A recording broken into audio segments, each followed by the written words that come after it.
Мен аз колумда Бактыбек Маматов агайдын Очоктогу от китеби турат. Агайдын Нур деген кызы болгон экен. Ал ошол бой жеткен учурунда тилекке каршы каза болуп калыптыр.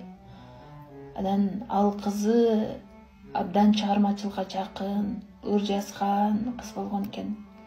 Анан агай ушул менин жолумду жолдойт деп үмүт кылчу экен да. Анан тилекке каршы өмүрү кыска болуп калыптыр. Анан ушул китепте агайдын кызына арнаган бир нече ырлары бар экен. Окусаң ыйлак келет. Мен бүгүн ушул эмнеге деген ырын окугум келип атат. Татынакай жаралып таптаза элең. Балдарымдын баарынан башкача элең. Мүнөзүң жээк жиптей назик болчу. Эч кимди капа кылып какпачу элең. Ордунан чыкпай калган тилектериң. Боорумду, жүрөгүмдү тилет менен. Кайгынын каны толду жүрөгүмө. Билбеймин кантип жашоо күн өткөнүн. Жүрөктөй көйт суроолор жай алдырбай.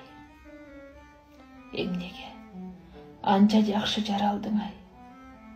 Эмнеге эн атаңды муңга салып, эмнеге эрте кеттиң каралдым ай? Сен барда үйүбүз толуп турчу.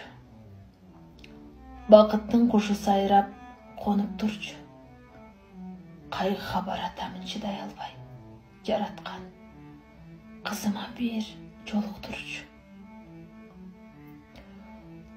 Düşümдөн чочуп кетип көрүп калсам, тирүү эле демейкиңдей күлүп жансаң. Тилегим ошол эле, арманым жок. Тарс этип кубангандан өлүп калсам.